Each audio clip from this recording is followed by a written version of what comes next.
Welcome to Charles Perkins Center at Sydney University. This is where the research is happening on finding the solutions for all kinds of chronic diseases in the modern world, such as type 2 diabetes, obesity, and also heart disease. We're going to meet Professor Stephen Simpson and David Rubenheimer, the experts in this field, to find the solution and keep you healthier. David and Stephen, it's such an honor to meet you. I really want to commend you too for your remarkable work. As you know, there is an obesity epidemic going on, and people are becoming metabolically sicker day by day. And we start to think that there's this discordance between what we're eating today and what our ancestors have ate. And this has actually led to a huge debate as to whether humans should be eating meat or plants only. So when I first read your book, Eat Like the Animals, I shouted out, Eureka, this is it. This has the answer to the ultimate question. So you studied animals' eating habits for decades, from locusts to spiders and fruit flies and chimpanzees, and found out that humans have a very similar appetite to animals, especially when it comes to protein, that we have a very strong affinity for it. But whereas most scientists have focused on fats and carbs, which directly yield energy, you have shown that our affinity for protein naturally leads to a healthy and balanced consumption of both micro and macronutrients without even having to calculate calories. So who would have thought, right? I guess it was only possible because you guys started out as bug scientists. You were able to look at the forest rather than focusing on the trees. And now, Stephen, you're the director of the Charles Perkins Center. Yes. And David, you are the chair of nutrition ecology, both at Sydney University. And before we dive deep, I think it'll be very important to introduce the concepts of both protein leverage theory and also the target protein amount. So what are these concepts and how did you come up with it? So I'll start with appetites. The background to it is we ask a simple question, and that is, how is it that other species are able to choose diets that provide a balanced and healthy nutrient mix compared to humans, which apparently do something very different? An obesity epidemic and all the diseases associated with poor nutrition in humans. So we did experiments firstly on locusts and then on many other species to answer this question. And what we found is that the key mechanism that other species use is their appetites, but it's not just one appetite. They have several appetites, different appetites for different nutrients. So when their body needs, for example, protein, it will send a signal to the brain, causing them to select foods that have adequate amounts of protein. When they need carbohydrate, they'll do the same for carbohydrate. And it turns out there are 5 such appetites: for protein, for fat, for carbohydrate, for calcium, and for sodium. And this is the mechanism that other species use to mix their diets and to provide a healthy diet. We then ask the question, well, what about humans? And you can pick up there, Stephen. Well, and you can ask the question, as David's just posed it, we are like other animals, but do we have the same appetite systems as we found in every other animal, even things that aren't animals? Slime molds have the capacity to balance their diet. They can regulate their protein and their carbohydrates separately. They have 2 appetites for those 2 nutrients. What about us? Do we have those appetites? And secondly, if we have those appetites, are they broken? Is that where the problem lies? And we went on to show that, yes, we're just like everything else. Like cockroaches and fruit flies and chimpanzees, we too have specific nutrient appetites. And like many of those species, protein is a really significant specific nutrient appetite for humans as well. And that led us to ask the question, is our protein appetite system still working? And the answer to that is yes. And that then begs the next question, why is it perhaps not working properly in the modern food environment? So that's where we ended up with what we've called protein leverage theory. Yes. Well, it's quite shocking to learn that protein plays such an important role in curbing our appetites. for decades, it was thought that it was mainly fats and carbs that we have the strongest appetite for. But actually, I mean, that's why we get fat, right, in the first place. That's what we thought. But you've uncovered that it is actually the protein deficiency in our diet.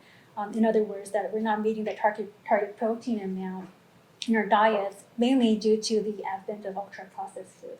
It shouldn't be shocking. It actually should be a great relief because there's a much simpler solution now that we've discovered that the protein appetite plays a big role in obesity rather than the fat and carbohydrate appetites, as we will explain when we get into protein leverage later on. Okay, so It's not that we're hungry, specifically hungry for fats and carbohydrates that is causing us to eat too much of them. Exactly. It's another explanation which we will get onto. But your observation was the key, really. It was the clue that made us realise that people had been looking at the problem the wrong way round. Mm-hmm. So if you look at the rising obesity levels across the world over the last 50 or 60 years, the calories that have driven that have come from fat and carbohydrate. They haven't come from protein. Protein calories have remained really stable across the world, across different populations with different diets and lifestyles. Protein intake has remained really consistent. And the calories that have driven obesity didn't come from protein. They did come from fat and carbs, which is why people had argued for the last 50 years whether it's fat to blame or carbs to blame. Is it sugar or is it fat? And that's led us on this sort of endless cycle of argument. All the while, people took no notice of protein because protein had remained the same, so it hadn't contributed the extra calories. That was the clue. So what's so broken about our food system? What's wrong with ultra-processed foods? Well, it's the way they interact with those appetites. In the natural world, other species that we study, and the same is true historically, evolutionarily for our species, what happens is our bodies evolve and adapt to the available foods to choose diets that are beneficial for our bodies. What's happened in the modern world is the foods around us have adapted to hack into, to take advantage of our evolved biology in a way that doesn't benefit our health. It's broken that association between the composition of food and the health that it provides that it's evolved in all other species. But what the redesign of foods is specifically for commercial purposes, for commercial rather than health benefits. Yes. And there are many aspects of processed foods that help them achieve that. One is that they have, of course, artificial flavorings, and also they're heavily marketed. They're cheaper because they're a lower quality than what natural foods are, obviously. And really most important of all is that they have a low content of protein relative to fats and carbohydrates. Now, there are two reasons for that. One is that protein is the most expensive of the macronutrients. There are actually three reasons. One is protein is more expensive, so if you want to cut costs, it's convenient to cut the amount of protein within foods if you're a food manufacturer. Exactly. The other reason is because of the protein leverage effect, because of our strong appetites for protein. If you reduce protein and replace it with cheaper fats and carbohydrates, we will eat more of those foods to obtain the same amount of protein, and in the process we will overeat whatever else is in the food. Very often fats and carbohydrates is what we overeat. And the third really important reason is that if you look at the tastiness of different macronutrient mixtures, experiments have shown that the tastiest macronutrient mixtures to the human palate have a very low protein content with a roughly midway fat to carbohydrate content. And if you look at the composition of ultra-processed foods, the vast majority of them have that composition that appeals maximally to human taste. So those are some of the reasons that we come to overeat ultra-processed foods to our detriment in modern food environments. Okay, so that means our palate likes fats and carbs, whereas our metabolism prefers protein. Does that make sense? So your palate will prefer the nutrients that you're needing to eat. So there's a really important relationship between how you taste and the nutrients you need, and that's part of the appetite system. So in the case, and here's a really lovely example of how ultra-processed foods have hacked or subverted appetites. When you're short of protein, your palate starts to crave umami flavors, savory flavors, because in ancestral food environments, in natural food environments, things that tasted savory were high in protein. So when you need protein, your body, and we've discovered this in research here and with colleagues internationally, your body releases a hormone called FGF21. And what that does is it switches on your protein-seeking behavior. You start to find the flavors of savory foods very attractive, and you seek them out. But if the nearest savory flavored food happens to be barbecue flavored potato chips, that's been designed to be a protein decoy. It tastes like protein, but it's only fat and carbs with no or very little protein. So there's an instance where your appetites would normally guide you in a natural food environment to eat higher protein foods to redress your protein deficiency, but now you're being tricked into eating, by your palate this time, into eating something which is more fat and carbs, and you remain protein hungry, therefore you have to keep eating more. Yeah. Whether food manufacturers knew it or not, they have succeeded, right? Exactly. Yeah. They've certainly succeeded in the marketplace, and that's where these things are playing out. Yeah, exactly. So it doesn't necessarily imply that this is the kind of science that the food engineers draw on to design foods. It's the marketing operation. Which foods sell well? What are the categories of the characteristics of those foods? Yeah. And so those are the ones that are manufactured. That's right. Hence the bliss point. Yeah, exactly. So the bliss point is if you add fat and carbohydrate, a little bit of salt, you make something which is unnaturally tasty, and that, even though your appetites are able to work, they're still being misled sufficiently to dilute protein in the diet with those fatty, carbohydrate-rich foods, leaving the protein appetite unsatiated, requiring you to eat more calories to get your protein needs. And that, of course, was the solution to the conundrum: why has protein stayed the same, yet obesity has gone up because of fat and carb calories? How can protein have caused it? And the answer is protein leverage, which is that our protein appetite tries very hard to maintain our protein intake stably. And if that means eating more calories, you'll eat more calories. Yeah, well, I think that actually answers my next question. Where, in the Sydney University experiment, there was the group that was fed the lowest amount of protein in their diet of 10% actually consumed extra 12% of calories, and that mostly came from savory foods instead of sweets. That begs for actually a next question. I know a lot of people who can eat a pint of ice cream after they finish a fine dining with a chunk of steak. Does sugar play any role? I mean, does sugar have anything to do with protein leverage theory, or what circumstance would people eat crave for sugar rather than savory foods? You've just said it yourself. If you've just had a big pile of protein like a steak, your body tries to rebalance the diet, because at that point you're in a state of surplus protein, but not enough fat and carbohydrate to rebalance that to the target point. So that's when the fat and carbohydrate appetite kicks in and says, give me some ice cream, let's rebalance it. I see. So it's not because it's not balanced. So it has to be balanced. Yeah, so it's like zigzagging.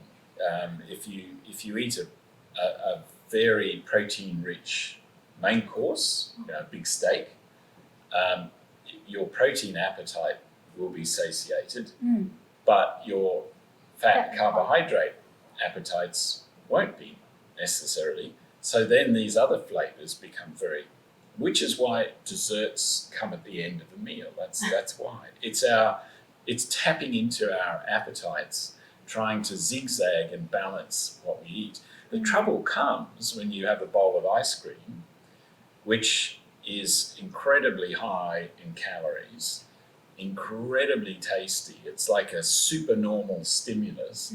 And you can eat it very quickly because it's sort of semi-liquid and cold. And before you know it, you've eaten the entire tub of ice cream. And what would otherwise have been select a piece of fruit or so it's a bit like the orangutans, isn't it? They go from eating protein-rich leaves and then they'll eat some fruit and they will have balanced it. But the fibre and all the other things in fruit won't have allowed them to massively overconsume calories as you do with a tub of ice cream. Yes, that's But they right. do overconsume calories. That's an important point. It's a really important part of their natural biology. And the reason they overconsume calories in that situation is that they need to put on body fat. They need to store energy for periods which might be later in the year or in the following year or the following year when fruit is very scarce. So there's a shortage of energy in the environment. And then they use those fat stores to compensate for that, to continue to reproduce and do all the things that they've got to do as a successful orangutan. The problem with us, we have the same biology as Steve was saying. We will overeat those equivalents of fruits, in this case ice cream. We will put on body fat, but we will never provide the opportunity to have periods when those fruits are not available. So we can draw on those body fats and burn them as the orangutans do. So we get into a chronic state of fat storage, and that's obesity. That's right. Well, I guess that's why, we are slowly learning the benefit of intermittent fasting.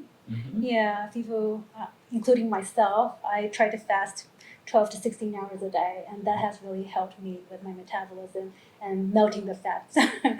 Yeah. My next question would be, actually, and this was the most mind-blowing finding of your book, was that when you're eating more protein, the shorter your lifespan may be. Because if protein is the key to maintaining a healthy weight and preventing overeating and also enhancing your reproductive rate, which are normally the markers that people usually associate with health, but you're saying that the high protein, low carb diet actually turns off the longevity switch and slows down the cell repairing and stuff like that. So,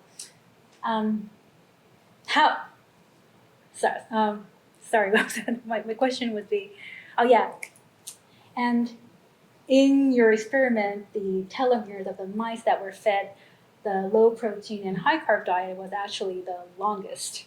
So if one wonders why don't we just eat more protein, I guess that's the answer for it.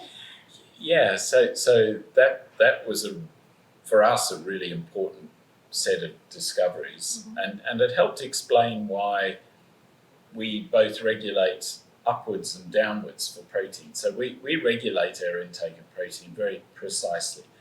We don't eat too little and we don't eat too much. And the answer turns out to be that there are costs to eating too little. You can't grow, you can't reproduce. You may live a long time because essentially you switch into a state of trying to live as long as you can, protect your cells, make sure your DNA is in good repair until protein becomes available and then you can reproduce.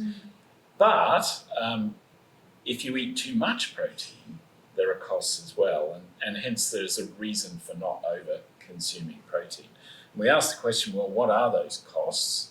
And we mapped them using big experiments in flies and mice, and it turns out exactly as you say, that if you have too much protein, particularly coupled with too little carbohydrate, then you switch on all the growth pathways, but that means you switch off all the repair and maintenance pathways at that time, and you drive faster rates of aging. So not too little, not too much, just the right amount. So it's the Goldilocks target for protein. Which, as Steve says, explains why we don't eat too little protein nor too much, because our appetites regulate to its target point. It's different for fat and carb because, as I've just explained in relation to orangutans and many other primates, there is a benefit to eating too much of them because you can then store fat that you can draw on when you need it in other ecological circumstances. That's right. But now our environment has changed to the extent where we don't get that benefit. We only get a cost of eating too much fat and carbs, and that is obesity and associated diseases. Yeah. Could this be the reason that Asians are living longer than Westerners? In part. So if you take the longest lived population on Earth, there's a series of them, but the Okinawan Japanese are renowned for having many more people in their population living older than 100 than is the usual. And if you look at their traditional Okinawan diet, it happens to match perfectly the diet composition that led to the longest lived mice. So it's about 10% protein, which is rather low, and more than 70% carbohydrate. So it's a low protein, high carbohydrate diet. Also low energy density, so there's lots of fiber in their diet. And they're physically active and socially well connected and so on. But interestingly, if you look at Okinawan Japanese populations now on a Western diet, they're suffering all the same problems as the rest of us. Well, that's actually interesting because I read a study that Asian Americans outlive white by at least 8 years on average, even though they're living in the same territory. Right. Yeah, so maybe it's because, we eat what our parents eat, and Yeah, I think there's something to that. But equally, there are, if you look at Asian populations who are eating unhealthy Western diets, translocated to Western Sydney, for example, the health, many of the health benefits seen in their home countries are not seen here because they're eating the wrong diet. But yes, a diet that's high in particularly unprocessed carbohydrates or digestible or resistant to digestion carbohydrates is really a healthy diet, and traditional Asian diets are all like that. The Korean traditional diet is a very healthy diet. Yeah, that's right. Fiber is the good carb, and that's what that puts a brake on the protein appetite. Exactly. That's a very important point. A 10% protein diet, 10% of energy from protein, is a good and healthy diet if it's obtained from whole foods that are fiber-rich with complex carbohydrates. The problem is in processed food environments, the fiber is stripped out and it's usually unhealthy, simple, highly concentrated carbohydrates. 10% protein diet in that circumstance leads to energy overconsumption and storage. Yeah. So we did a big experiment in mice where we looked at different amounts of protein coupled with different types of carbohydrate as well as amounts of carbohydrate.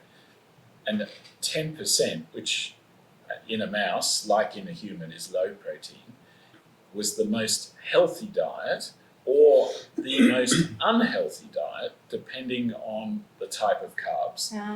So if they were hard to digest carbohydrates, complex carbohydrates, a 10% protein led to the healthiest mice by a long way, with the healthiest microbiome and the healthiest metabolic markers and all the rest. But if it was 10% protein and a diet high in fructose and glucose and sucrose, Refined that was carbs. terrible. Refined carbs, that was terrible because they overate because of protein leverage to get enough protein, and in so doing they ingested all of these bad energy-rich carbohydrates, which ended up with them living shorter lives, much more unhealthily. I see. Oh, yeah. Well, can we talk about reproductive rates? Yes. Well, until 200 years ago, people had 15 children and lived till 40. And I guess now we're lucky to have 2. During the last 40 years, male sperm count and mobility has decreased by 50%. And the infertility rate has increased by 1% every single year.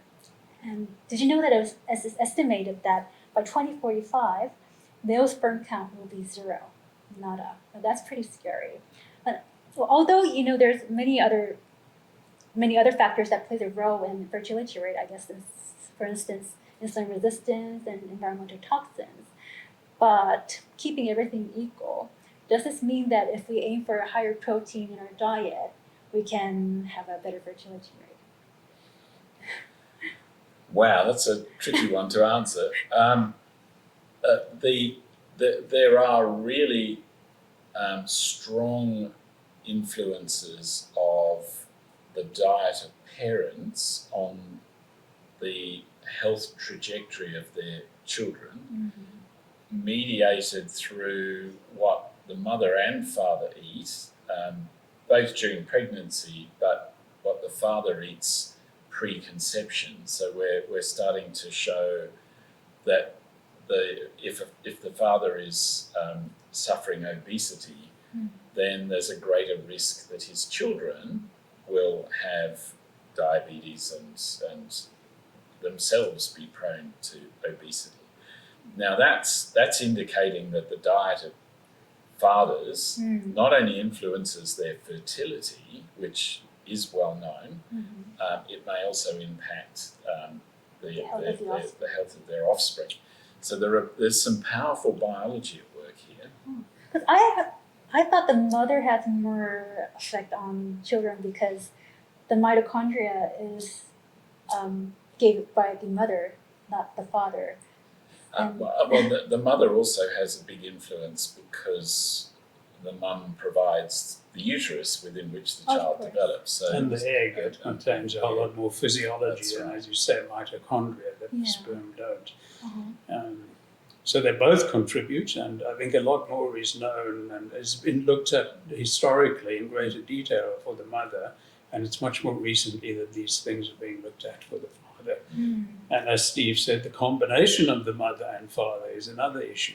So there are lots of things we don't understand, but what we do know is that it's a really important question. So it's rather more of what your parents ate, than what you eat. It's both. Yeah, it's both. Yeah. And so obesity is a really significant component of this story. So obesity is associated with a whole range of issues with fertility and fecundity. And the challenge then is, how do you manage obesity to improve all of these other consequences, let alone all the metabolic and other health consequences. And having a higher protein diet is one way of intervening and improving weight management. We know that's true, but it comes at a cost itself, and we've spoken about that. High protein intake will drive pathways of aging and have other consequences. But it may be worth those costs to prevent the even worse costs of obesity. So changing your diet and the proportion of protein in it as part of the suite of things that you do to maintain weight and to maintain health it's potentially a really significant contributor. But you need to be aware that there are pros and cons. It's all about balance, and the perfect balance will shift according to your lifestyle, your age, your health status, and so on. Yeah, that's exactly why there's a different target amount of protein that you should aim for different age groups, right? When you're younger, you should, or if you're older, you should prevent the protein leakage by consuming more protein. Right. Yeah. So what we've shown in studies with animals, several species now, is they don't need to worry about that. their protein requirements change in the same way as ours do, but their appetites do all the work. Their appetites ensure that they eat the diet that they need for a given life stage or a given set of circumstances. We've got the same appetites. The problem is the environment doesn't permit them to do their job in the way that they evolved to do. That's right. It's a bit more complex for us to achieve. But if we surround ourselves by healthy foods, there's no reason our appetites couldn't do likewise. They've done that for hundreds of thousands of years, which is why we're still here. Yeah, that's right. It's sad that we're consuming foods that are created by manufacturers who really don't give a crap about our health, mostly, I would say. To be honest, it's not the manufacturers to blame. It's the social system that we live in, where commercial success drives innovation, drives what is provided for sale, and that's what. In ecology and evolution, it's different. It's health and well-being that drives the outcome. In modern environments, it's commercial success, and there's bound to be problems. What we need to do is to think of ways to balance that. That's right.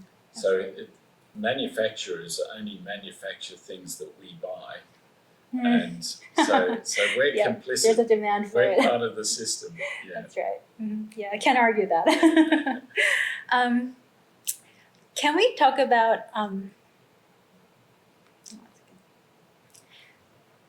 breast milk being superior to formulas?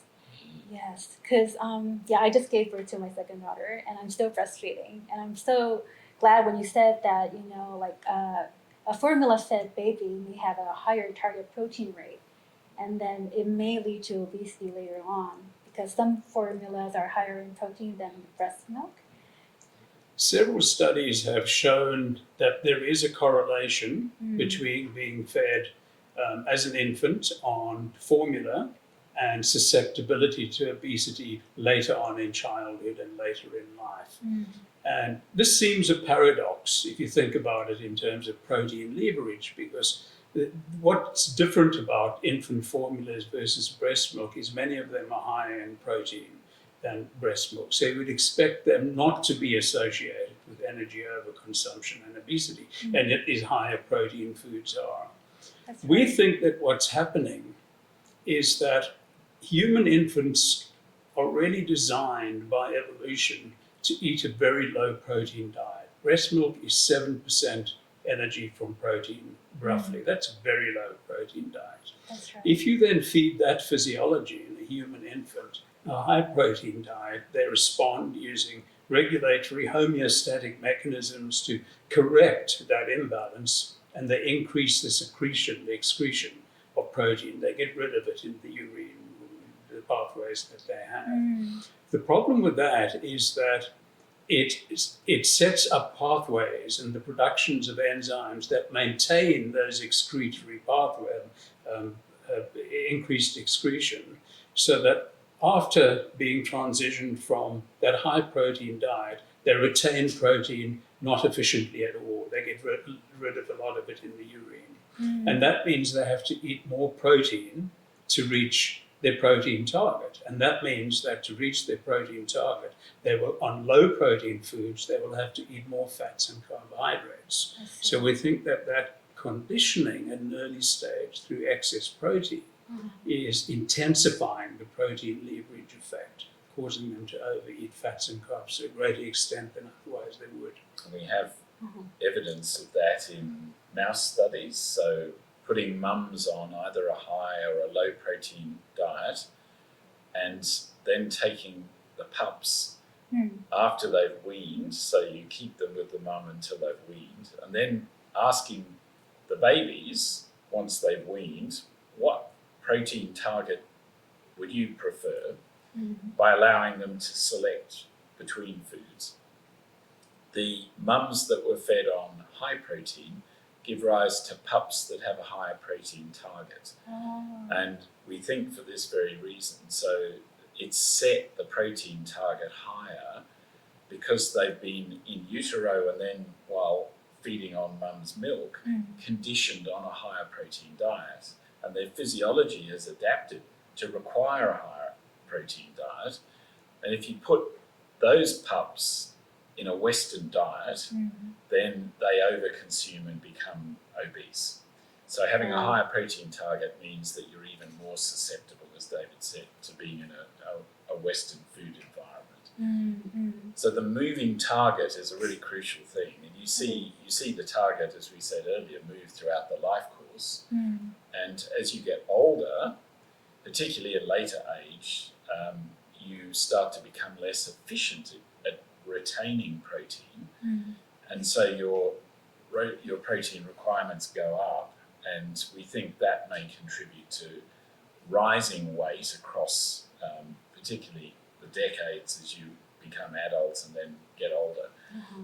And that's the leaky bucket or bath that you mentioned. So essentially it's the same thing as having you enter, you fill up a pail of water to the top or to a measured line, that's your target. If you put holes in the bucket, you've got to eat more or fill more to get to that same level, and that's essentially what's happening in our protein physiology. That's right, and that's probably why people keep on gaining weight, because at a certain point the weight gaining should stop, right? Because we're burning more energy, but it doesn't. We keep on. No, that's right. There's a vicious cycle, and the vicious cycle is as you start to become overweight and fat depots get bigger, you become insulin resistant, and that reduces your efficiency of retaining body protein, which means your protein target goes up, which means you've got to eat even more, and the thing goes round and round and round in a vicious cycle. Exactly. Which we think is one of the reasons that it's so easy to put on weight but so difficult to get rid of it. Because once you cross a certain fat level, then your protein target shifted. You've got different biology, not the same as you were previously. That's right. Yeah, I think Jason Fung was saying it's like our body weight is like a thermometer. It's trying to maintain a certain weight. That's why it's so difficult to lose weight, because your bodies keep on trying to maintain that status. Yeah. Yes, and as it goes up, it's trying to maintain a higher and higher target. In our case, we think the moving protein target explains that apparent control of body weight changing over time. I see. I see. Well, going back to fiber, in your experiments, high carb, that is high fiber, low protein diet, had a healthier microbiome, and also the fountain of youth hormone you mentioned before, the FGF21, fibroblast growth factor hormone. That's right. Right? Fibroblast is the cell that creates collagen, am I right? Yes, although it's a strange name. It's a name for a family of peptide hormones, and FGF21 is largely secreted from liver. And it's released into circulation and crosses into the brain and then acts on brain centers to control appetite. So what does it have to do with fiber? Fiber, there's an interesting interaction between FGF21 and the bugs that live in your gut. Now, some of the bugs that live in your gut actually produce amino acids. So they're essentially adding to your protein. You eat some protein, most of your protein, but some of it can come from your gut bugs. And that effectively satisfies your protein appetite at a lower intake of protein. But those gut bugs only really thrive when you've got fiber in your gut, because they feed on those complex carbohydrates to produce the amino acids. And so hence higher fiber will end up with healthier microbes, and that is going to supplement your protein. That's very interesting, because most people think that our microbiome just provides us with the vitamin B and K and some short-chain fatty acids, but also amino acids. That is very interesting. So that sort of puts the brake on the protein appetite. Yes, whereas other gut bugs actually feed on your own protein in your food. So Yeah. they're like a sink rather than a source of protein. So you can compete with your gut bugs for protein, which means you'll have to eat more, and that can drive obesity, as we've said. Or you work with your gut bugs and they supplement your protein, so you can get by on a lower protein intake, which makes you less susceptible to obesity in the modern world. Is that trypsin and tyrosine, like the aromatic amino acids? Some of them in the branched chain amino acids, Yeah. and some of the essential amino acids are produced by gut bugs. Yeah. Because I've heard that glyphosate in our agriculture system is actually reducing the aromatic amino acids in the plants, and it's also killing our gut microbiota, which is in turn may reduce the protein that the gut bacteria are giving us. Well, there's another relationship with carbon dioxide in the atmosphere, isn't there, Dave?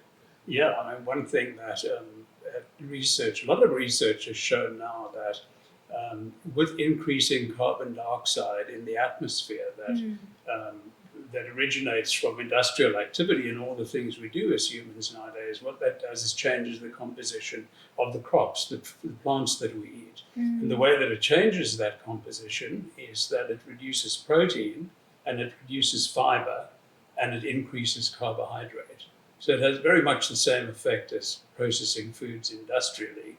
And we suspect that ultimately is going to contribute another accelerator to the protein leverage process. Yeah, Fiber, getting back to your point about fiber and our discussion earlier on about the composition of processed foods. Now, that's one of the reasons that processed foods are a real problem, because the simple carbohydrates that they contain, they don't get far enough through your gut. They're absorbed and digested very quickly. They don't reach the gut microbiome. So you're starving the gut microbiome, causing a shift towards the bad bacteria that steal the amino acids in our diets rather than supplement them. Again, as Steve was saying, accelerate protein leverage. Yeah, exactly. And that affects, we were talking about Asian diets, but there was a study recently showing that the protein content of rice has declined over recent decades in lockstep with carbon dioxide levels going up in the atmosphere. And this is explicable simply through plants using carbon dioxide for photosynthesis. They generate lots more sugar and simpler carbohydrates, less fiber, less protein, and not just protein, but also vitamins and minerals. totally right. Yes. That's probably why we Asians no longer feel satiety by eating just rice. I think we're very short on time, so this will lead to my last question. In the beginning, I just briefly mentioned that there's this endless debate going on whether as the human should be eating meats or plants only. And so on the one hand, there's the carnivores, and on the other hand, there are the vegans, and they all have all these anecdotal arguments that these diets have cured all kinds of diseases, starting from diabetes to autoimmune diseases. Obviously, vegans will have a harder time reaching the target protein amount. But I also believe that there is this undeniable risk for carnivore diet because it may shorten their lifespan. There's not enough fiber in their diets. They're not empowering their microbiome. What are your thoughts on this? My thoughts are what distinguishes human nutrition from all the other species we've studied, including the primates we study in the wild, is that we really are adapted to live in a wide range of different diets. But we're also really adapted to, from those diets, regulate within a narrow range of macronutrient intakes. The best advice for that is the official dietary guidelines. There's fantastic synthesis of the best science available that is updated periodically. At the moment, the Australian guidelines are being updated that provide very good advice on that. Extreme diets, on a vegan diet, you certainly very well can live within the within the dietary guidelines and the macronutrient and other regulations. On an extreme meat diet, you cannot do that. The most important thing is to focus on whole foods, to follow the dietary guidelines and ensure that you're eating within the right nutrient ranges. That's what the dietary guidelines will enable you to do.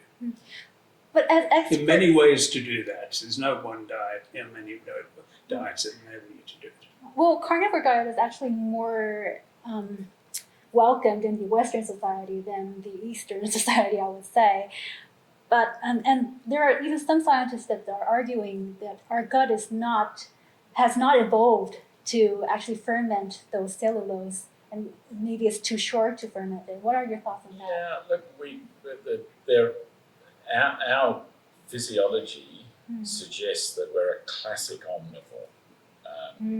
We're an omnivorous species, and as David said, we're also a remarkably adaptive species. We've adapted to just about any food environment you can imagine on the planet. Except one, Except the one. processed food environment. No, you're exactly right. Of course, yeah. That's No, I right. was thinking geographically, latitudinally, but no, you're entirely right. So we have massive physiological flexibility. We're the cockroaches of primates. We are not, however, carnivorous. We're omnivorous, and everything about us, our gut length, our physiology, everything suggests that that's the case, along with all of the Paleolithic and ancestral dietary records. So a meat-based diet just doesn't seem like a very good idea. Now, there are fantastically strong proponents and people will swear by it.